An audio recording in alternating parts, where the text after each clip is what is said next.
Shalom Jemaat yang terkasih, selamat datang di Bandung City Blessing. Kami menyambut Anda dengan penuh sukacita dan mari sama-sama kita beribadah. Namun sebelumnya mari kita berdoa.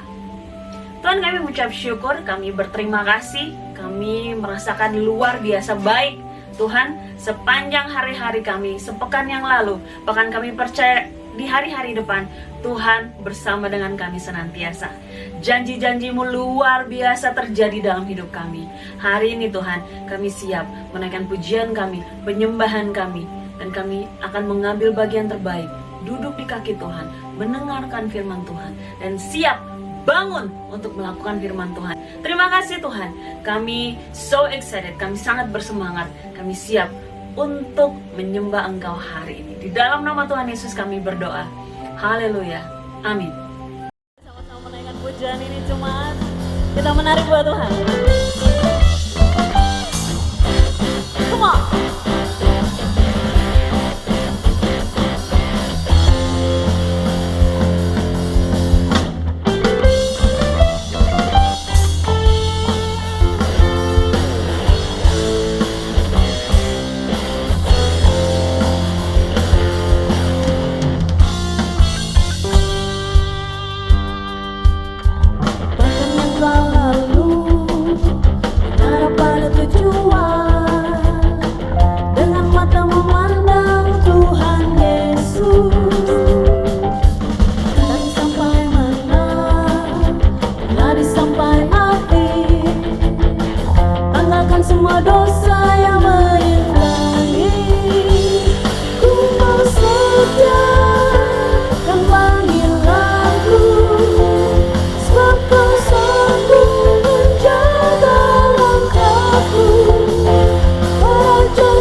semakin bertambah.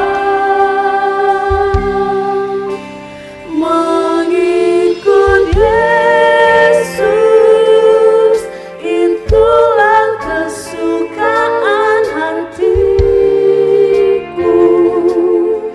Ku lepas semua hakku untuk mengenal kehendaknya di hidupku.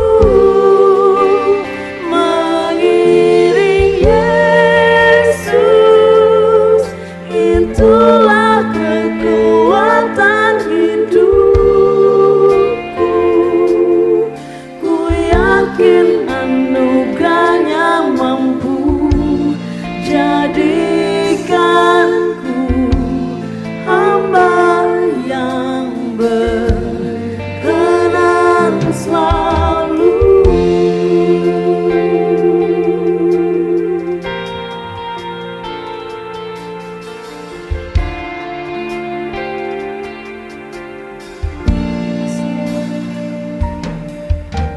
Semua karena anugerahmu hari ini ada. Bukan karena kuatku, namun karena Rohmu. Ku bawa hatiku, penyembahanku. Ku semakin berkurang, Yesus semakin bertambah. Mengikut Yesus, itulah kesukaan hatiku.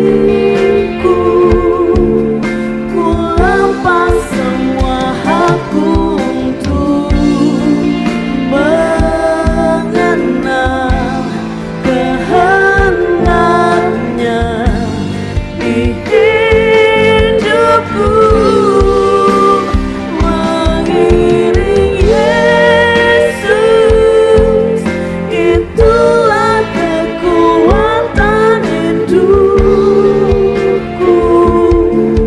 Ku yakin anugerahnya mampu jadikanku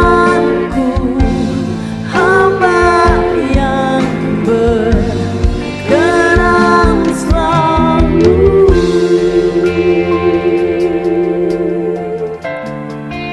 Menyembahmu Tuhan, kami mau menyembahmu Yesus.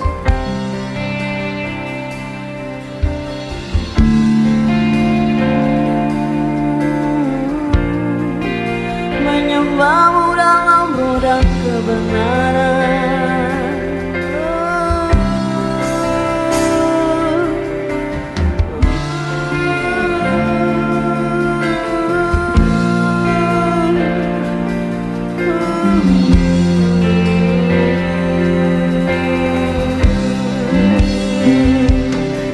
Dalam roh dan kebenaran, menyembahmu, memujimu.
Shalom, puji Tuhan. Saudaraku dimanapun saudara berada pada saat ini, kita akan sama-sama mendengarkan firman Tuhan, namun sebelumnya kita akan berdoa bersama. Bapa di surga, kami mengucap syukur dan terima kasih untuk hari ini kami boleh kembali mendengar firman-Mu. Buka hati kami, urapi setiap kami, sehingga firman-Mu tidak akan kembali dengan sia-sia. Dan firman-Mu mengerjakan sesuai dan seturut kehendak-Mu. Terima kasih Bapa. Dalam nama Tuhan Yesus kami berdoa dan bersyukur. Amin. Puji Tuhan saudara, kita masih di dalam subtema untuk bangun atau start it out. Kita bangun untuk memulai, kita bangun kemudian kita sadar, kita melakukan apa yang menjadi dorongan dari dalam hati kita, dan kita terus maju dan kita sampai pada tujuan. Itu yang kita akan bersama-sama hari ini mendengar, saudaraku. Puji Tuhan. Saudara, kita akan membuka dari Lukas pasal 15 ya. Started out, kembalinya anak yang hilang. Di pasal 15 kitab Lukas ini bercerita tentang hal yang hilang, saudara. Jadi banyak hal yang hilang. Mulai dari yang pertama itu domba yang hilang. Bicara tentang domba yang hilang itu berbicara tentang kehilangan secara natural. Kehilangan secara alami, ya, karena domba sifatnya kan seperti itu. Domba itu memiliki sifat dia lemah, dia sangat bergantung kepada gembalanya. Nah, kehilangan yang kedua itu berbicara tentang dirham yang hilang. Ini karena accident, ini karena kecelakaan, ini karena sesuatu yang ya tidak disengaja tentunya, ya, tapi hilang. Dan itu mesti dicarinya. Yang ketiga, itu berbicara tentang anak yang hilang. Nah, berbicara tentang anak yang hilang ini tentu ini disengaja. Karena dia ingin memisahkan diri dengan bapaknya, dan dia meminta sesuatu yang menjadi bagiannya, yang jauh hari harusnya dia menunggu pada saat di mana bapak itu tidak ada atau meninggal atau berpulang ke rumah Bapa. Tetapi dia mau melakukannya, dia mau mendapatkannya lebih dahulu. Itu sebabnya dia meninggalkan ayahnya. Kita lihat saudara, kita akan lihat ayat demi ayat dari kembalinya anak yang hilang ini. Kita mulai ayat yang ke-13. Beberapa hari kemudian anak bungsu itu menjual seluruh bagiannya itu, lalu pergi ke negeri yang jauh. Jadi anak bungsu ini meminta kepada bapaknya untuk diberikan bagiannya atau warisan yang menjadi bagiannya. Bapaknya itu, saya melihat kisah ini bapak yang baik. Betul-betul bapak yang punya hati bapak. Dia kasih begitu saja. Dan di dalam kisah itu tidak ada perdebatan, saudara. Tidak ada perdebatan, tidak ada keributan ketika bapaknya kasih, kemudian pergi ke negeri yang jauh. Ini berbicara tentang keterpisahan. Keterpisahan antara bapak dan anak. Pada saat mereka berpisah, maka tidak ada lagi pengaruh bapak, tidak ada lagi kontrol bapak, tidak ada lagi hubungan yang terbangun dengan baik, sehingga anak itu tidak membutuh nasihat dari Bapa, anak itu tidak membutuhkan pengawasan dari Bapa, anak itu menjadi bebas untuk melakukan apa saja tanpa harus ditegur atau di bawah pengawasan atau kontrol dari Bapa itu. Dia pergi ke negeri yang jauh. Saudaraku yang Tuhan kasih, kalau kita berbicara tentang pergi ke negeri yang jauh atau terpisah, keadaan terpisah dengan Bapa ini, maka yang terjadi adalah ada hal-hal yang sebenarnya bukan menguntungkan kita, tetapi merugikan kita. Di sini ayat yang selanjutnya dikatakan di sana ia memboroskan harta miliknya itu dengan hidup berfoya-foya. Wah, hidup berfoya-foya berarti hidup bersenang-senang. Apa saja yang diingini oleh hatinya, maka itu dapat dia lakukan selama uang itu masih ada.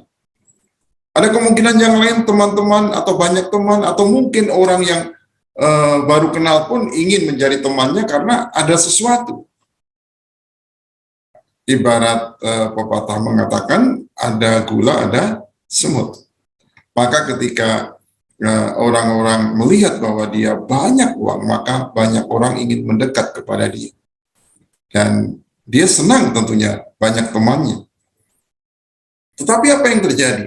Karena yang dia lakukan itu bersifat pasif, ya, bersifat pasif, dan uangnya tidak bertambah, sebaliknya uangnya semakin berkurang, dia gunakan untuk berfoya-foya. Ayat yang ke-14 mengatakan setelah dihabiskannya semuanya, timbullah bencana kelaparan di dalam negeri itu.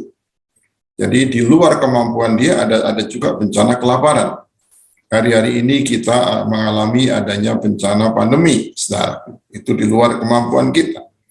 Di dalam negeri itu, dan ia pun mulai melarat. Ketika seseorang jauh daripada sumber yang menjadi sumber, dari mana dia mendapatkan kekayaan itu? Kan dari sumber itu, dari Bapa itu. Karena arti kata Bapa itu adalah sumber, saudara. Dan dia mulai melarat, dia mulai kekurangan banyak hal, keterbatasan banyak hal. Tidak ada cara lain yang dia harus lakukan, dia harus mengambil sebuah keputusan supaya bencana itu tidak menimpa dia lebih jauh. Makanya ada langkah berikutnya, ya. Ada langkah berikutnya yang dilakukan oleh anak itu. Ayat yang ke-16, kita langsung ayat 16. Dia melamar kerja, dia mendapat pekerjaan untuk mengurus babi. Dan ketika dia mengurus babi, ternyata tidak semudah yang dia bayangkan. Suatu saat dia merasa lapar, dan hari ini dan kali ini dia tidak punya uang dan dia menjadi melarat. Lalu ia ingin mengisi perutnya dengan ampas yang menjadi makanan babi. Ampas yang menjadi makanan babi itu loh, saudara. Dia ingin. Kira-kira bisa nggak ya? Kira-kira dapat nggak? Ayat berikutnya, atau bukan ayat berikutnya, kalimat berikutnya maksud saya. Kalimat berikutnya. Tetapi tidak seorang pun yang memberikannya kepadanya. Jadi tidak seorang pun memberikannya kepadanya. Pengen makan yang bukan makanannya, itu makanan babi. Itu sebuah kondisi yang sangat tragis, saudara. Dia pengen makan yang bukan makanannya, itu pun nggak bisa. Di ayat ini dikatakan tidak bisa. Tidak seorang pun yang memberikannya kepadanya, artinya tidak peduli. Kenapa dia melakukan itu? Itu sebuah keputusan yang dia ambil sendiri. Yang pada waktu itu dia mencoba untuk menabrak atau melanggar sebuah ketentuan, apa yang belum seharusnya dia terima, dia mau menerimanya lebih awal, dan ternyata dari situ dia tidak punya rencana untuk mengembangkannya. Sebaliknya, dia hanya untuk melakukannya berpoya-poya, dan itu sudah dia lakukan, dan dia menerima buah dari apa yang dia lakukan, sehingga pada saat dia lapar pun, tidak seorang pun yang memberikannya kepadanya. Saudara dan saya pernah nggak mengalami situasi dan kondisi yang seperti ini, seperti di ayat 16 tadi. Kita sudah seperti jatuh ke timpa tangga. Tetapi apa yang kita upayakan ke sana kemari tidak membawa hasil. Ternyata kita semakin terpuruk, semakin tidak jelas untuk kehidupan ke depannya. Ini bagaimana ya? Dan kalau kita mau jujur, mungkin ada kalanya keputusan yang kita ambil dulu memang menyalahi sebuah ketentuan, kita ingin memaksakan diri kita. Ada tidak di antara kita yang pernah kita berdoa kepada Tuhan untuk meminta sesuatu yang kita pikir itu bagus? Karena kalau begitu kita dapat itu, kita pikir, wah kita akan bahagia dan kita akan puas. Namun kita tidak tahu yang terjadi sebenarnya malahan sebaliknya. Membuat kita jauh dari Tuhan, membuat kita makin terpuruk, dan membuat kita tidak membangun hubungan dengan baik dengan Tuhan. Di Ibrani 10 ayat 25 misalnya, ayat yang mengingatkan kepada kita, jangan kita menjauhkan diri dari pertemuan ibadah. Artinya pertemuan ibadah, di dalam ibadah itu, kita sedang membangun diri kita untuk ada perjumpaan dengan Tuhan. Sama seperti yang sekarang ini, kita sedang beribadah. Kita sedang membangun hubungan dengan Tuhan. Kita mendengar firman Tuhan, maksud isi hati Tuhan disampaikan, kita menerima, lalu kita mempraktekkan, kita melakukannya, dan kita semakin mengenal Tuhan. Saudara, di gereja kemarin kemarin dulu lah ya, sedang memperbaiki talang yang bocor. Kemudian di tengah-tengah perbaikin talang itu masih pagi lah, saudara, jam-jam 10-11 gitu, sudah mendung. Nah, waktu itu Koe bilang katanya begini, waduh kita mesti berdoa ini supaya tidak hujan. Memang saudaraku, ini kebutuhannya begitu. Saya berdoa, saya di kantor saya berdoa, tapi Tuhan gerakkan enggak, kamu harus keluar. Jadi keluar, saya berdoa, saya angkat tangan, saya minta kepada Tuhan. Tuhan, kami minta dengan segala kerendahan hati dan kuasa darah Yesus, awan-awan disingkirkan dalam nama Yesus. Saudara, apa yang terjadi? Pada waktu itu memang mendungnya pekat sekali. Tapi saya amati beberapa waktu kemudian, awan-awan itu mulai menyingkir, saudara. Dan ketika awan-awan itu mulai menyingkir, ternyata memang tidak hujan. Walaupun tidak terang sekali, tapi tidak hujan. Sampai jam 4 atau setengah 5, itu baru turun hujan dan pekerjaan sudah selesai. Artinya apa? Di dalam kehidupan sehari-hari, kita menerapkan firman Tuhan. Saudaraku ingat seperti Elia pada waktu itu kan, di Yakobus dikatakan Elia itu manusia biasa. Pada waktu dia berdoa, maka hujan itu turun, saudaraku.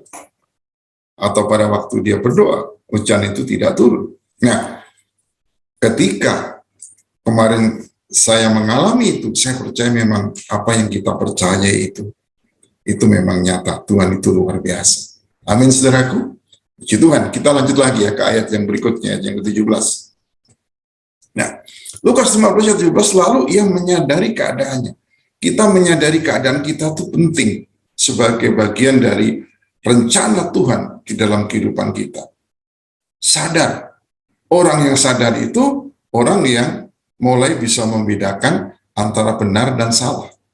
Orang yang sadar itu orang yang sudah mulai bisa melakukan langkah-langkah apa ke depan. Orang yang sadar itu orang yang sudah mulai mengetahui bahwa keadaanku tidak baik, maka aku harus melakukan sesuatu supaya keadaanku berubah untuk menjadi baik. Katanya, betapa banyaknya orangan upahan Bapakku yang berlimpah-limpah makanannya. Makan ampas tahu aja nggak bisa, saudara, yang makan babi tadi. Tetapi aku di sini mati kelaparan. Belum mati sih, tetapi kalau ini dibiarkan terus, akan mati kelaparan. Kalau dibiarkan terus, dengan usaha seperti sekarang ini, ya, akan tertinggal.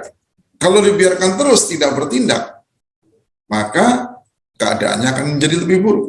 Maka perlu adanya kesadaran, menyadari keadaan.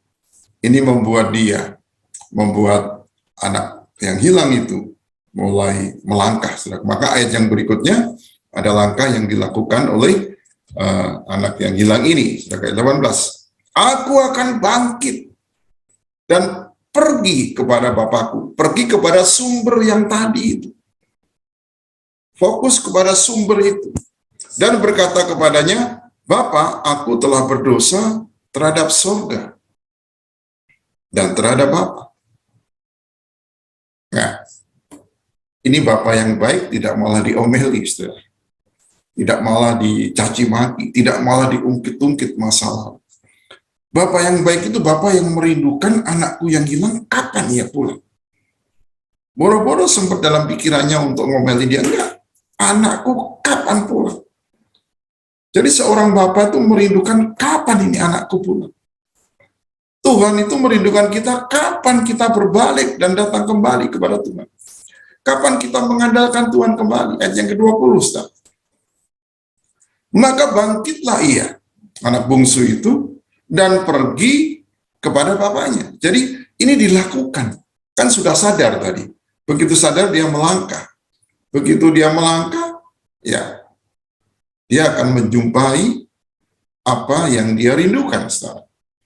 Bangkitlah ia dan pergi kepada bapaknya.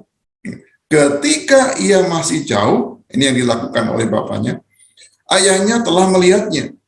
Ayahnya melihat dari jauh, itu anakku. Seorang ayah, seorang bapak, itu pasti tahu bahasa tubuh anaknya, walaupun dari jauh. Langkah anaknya, suara anaknya, dia pasti tahu. Dari jauh, dia melihatnya. Kemudian, apa yang dilakukan?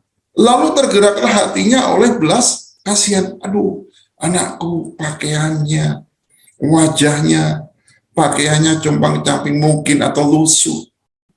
Wajahnya menunjukkan wajah yang sedih. Sinar matanya apalagi. Timbul belas kasihan. Nah, dari belas kasihan seorang ayah ini, ayahnya itu berlari untuk mendapatkan anak itu. Dan ketika berlari mendapatkan, lalu merangkul dan menciuminya. Perhatikan, saudara. Bapa kita yang kita sembah, Tuhan kita yang kita sembah hari-hari ini, tidak pernah dia mencatat satu catatan negatif dari kehidupan kita. Bahwa kita telah berbuat dosa, bahwa kita telah berbuat salah. Tetapi begitu kita menyadarinya, seperti di 1 Yohanes 1 ayat 9, jika kita mengaku dosa kita, maka ia adalah setia dan adil. Maka ia akan mengampuni dosa kita dan menyucikan kita dari segala kejahatan. Itu yang dilakukan oleh Bapa. Yang dilakukan oleh Tuhan. Dia merangkul dan mencium kita.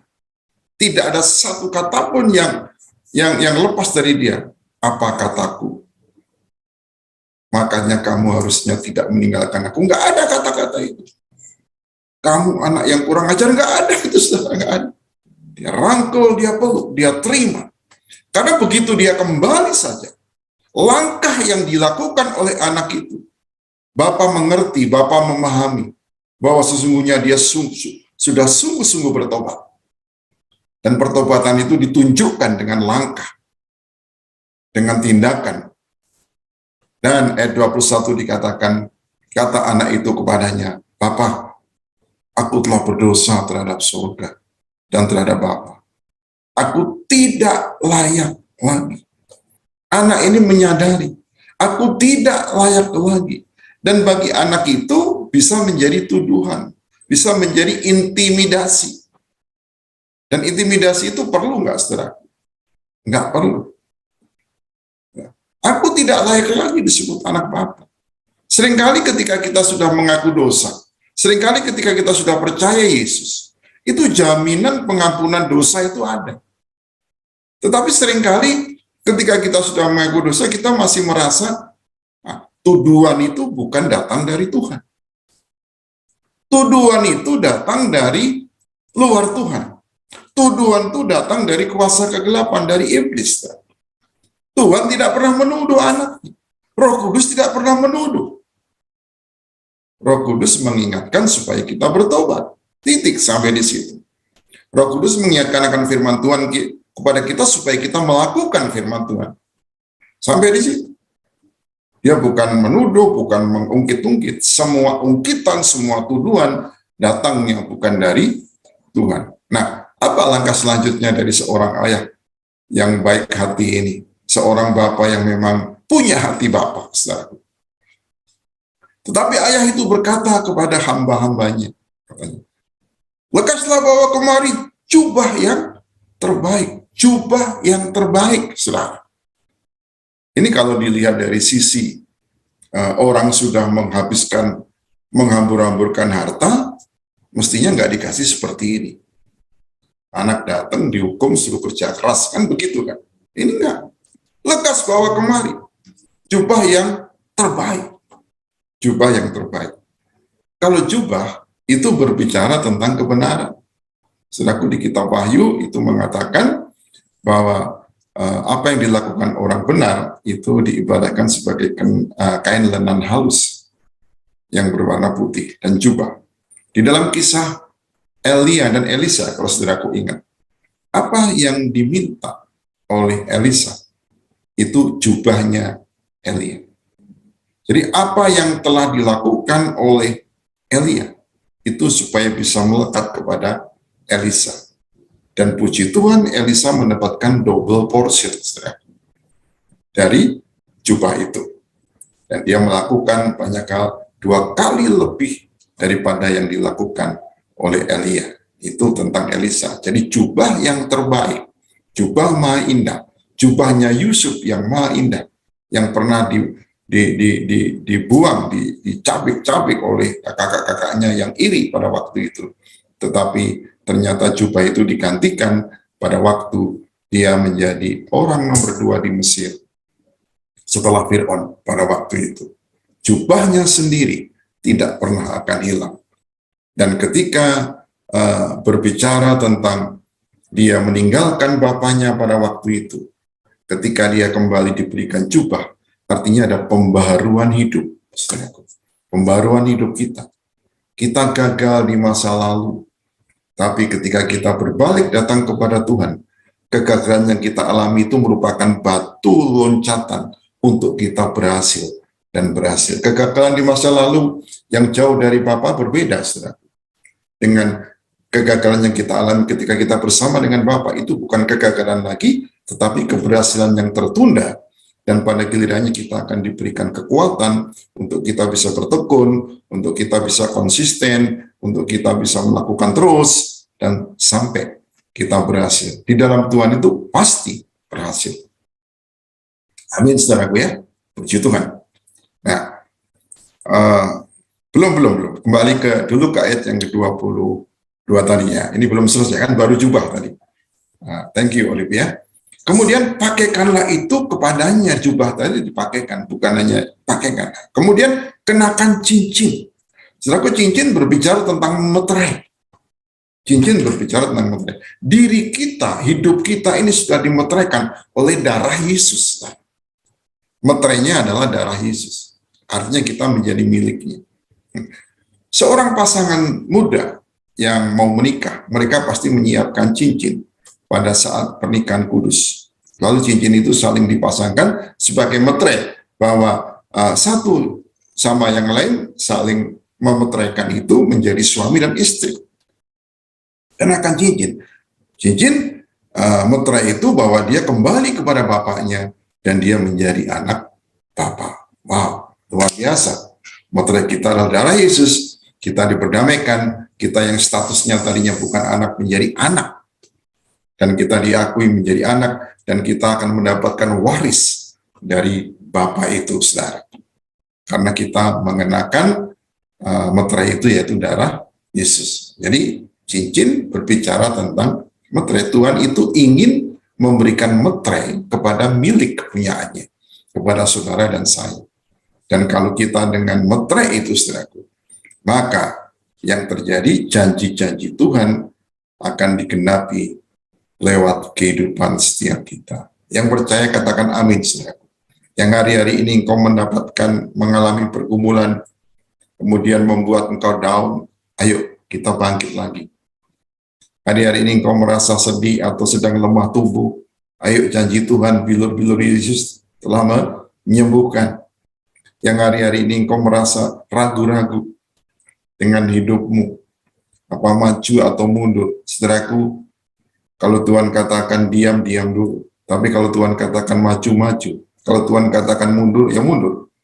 Seperti zamannya Daud, waktu perang menghadapi orang Filistin. Ada saatnya maju langsung berhadapan muka, ada saatnya dia mundur dulu, lalu dengan gerakan memutar. Semua itu dari Tuhan. Itu sebabnya mau maju, mau mundur, kita tetap bersama dengan Tuhan. Haleluya. Lanjut dulu, poin yang ketiga tadi dari ayat yang tadi jubah sudah, kemudian cincin sudah, kemudian dan sepatu pada kakinya. Mesti menggunakan sepatu. Kalau sepatu berbicara, kalau Paulus menjelaskan tentang pelayanan atau memberitakan kabar baik, saudaraku. Kabar baik yang diberitakan supaya setiap orang bisa mendengar kabar baik, setiap orang mendapatkan kebebasan hidup yang sebenarnya, tidak diikat dengan ikatan-ikatan beban-beban yang merintangi dia. Tetapi dengan sepatu ini pada kakinya, dia dapat berjalan dengan leluasa, dapat bekerja, dapat melayani Tuhan. Nah, penting bagi kita, saudaraku, kalau kita menggunakan sepatu untuk pengaman kaki kita gunakan sepatu yang aman memang untuk kaki kita, sehingga kita bisa bergerak dengan leluasa, bisa bergerak dengan bebas. Ini berbicara tentang bagaimana hidup kita ini untuk melayani orang lain. Makanya Tuhan Yesus katakan, aku datang bukan untuk dilayani, tetapi untuk melayani. Itu poinnya, saudaraku ya. Jadi supaya anak bungsu yang sudah kembali, ayo sekarang kamu punya tugas untuk melayani, bukan hanya untuk dirimu sendiri, tetapi juga untuk melayani orang lain. Puji Tuhan. Kita lanjut di ayat berikutnya, di Lukas 15:23, dan ambillah anak lembu tabun itu. Belum selesai dengan jubah, dengan cincin, dengan sepatu, saudaraku. Ternyata ambil anak lembu tabun itu, anak lembu. Kenapa bukan lembu yang lain? Ini anak lembu. Ya, sembelihlah dia dan marilah kita makan dan bersukacita. Intinya bahwa anak bungsu ini telah kembali. Begitu anak bungsu ini telah kembali, kemudian ada di pelukan Bapa, ini perlu dirayakan. Satu orang bertobat, maka surga atau penghuni surga bersukacita. Jadi begitu kembali kepada Bapa, saudaraku, ada sukacita, perlu dirayakan, ya.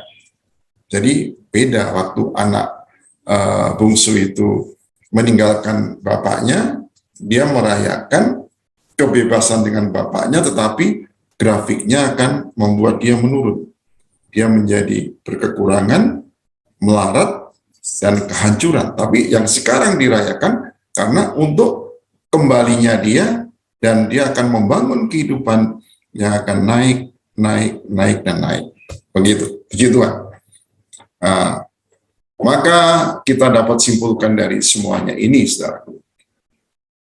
Pada saat ini, apa yang telah dilakukan, simpulannya adalah di Lukas 15 ayat 24, saudaraku.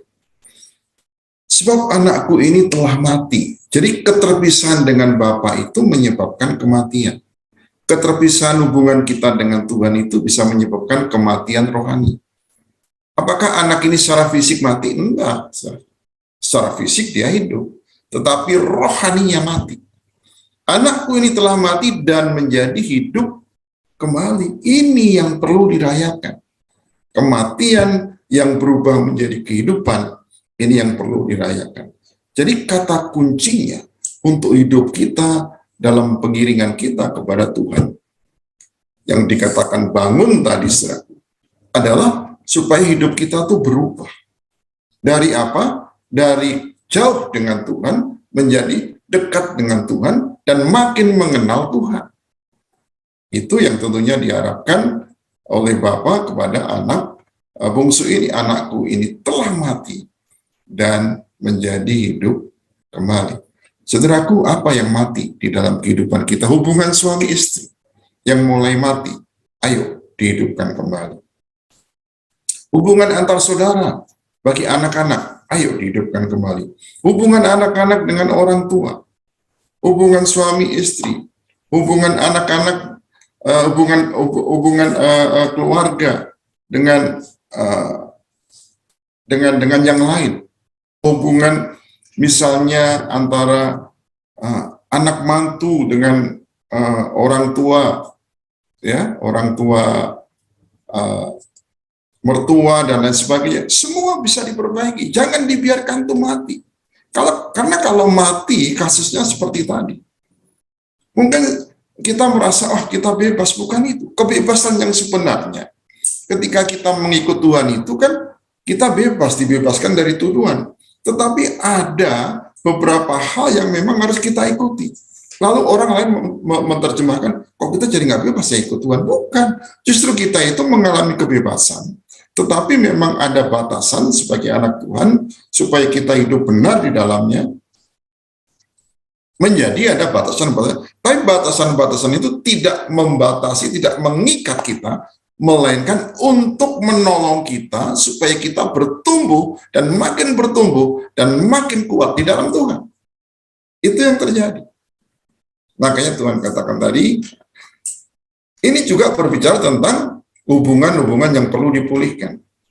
Jadi inti dari Lukas yang pasal 15 ayat 13 tadi kita mulai baca, itu berbicara tentang pemulihan hubungan.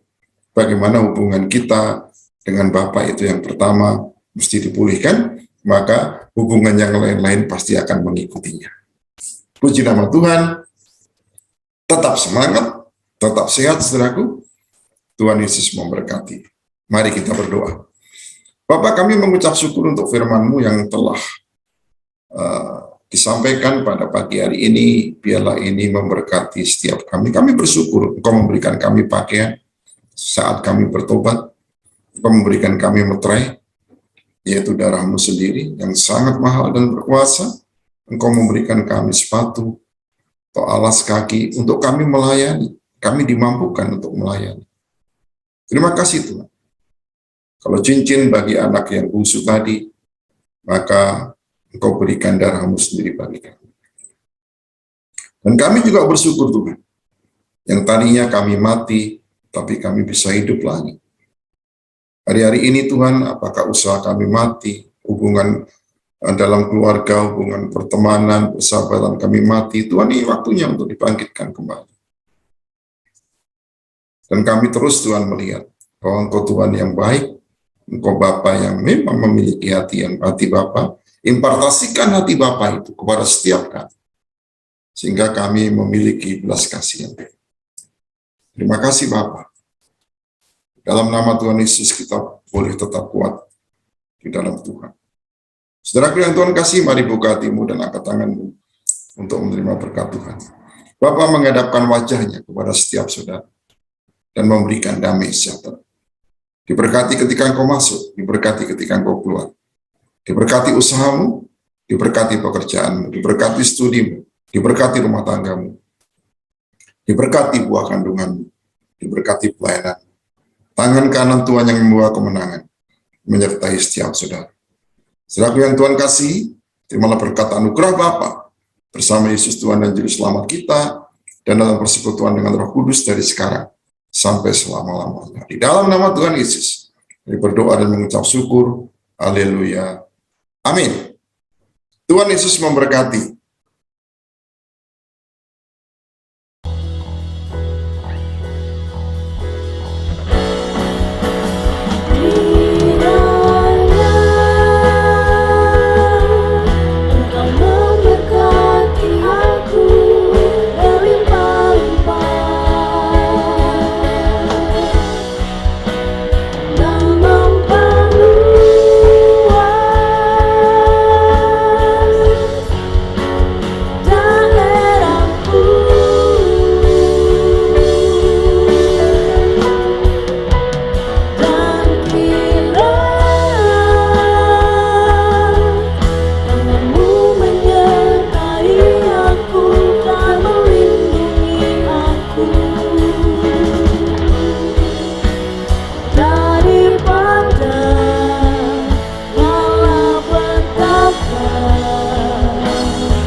Shalom Jemaat yang terkasih, apa kabar? Selamat datang di Bandung City Blessing.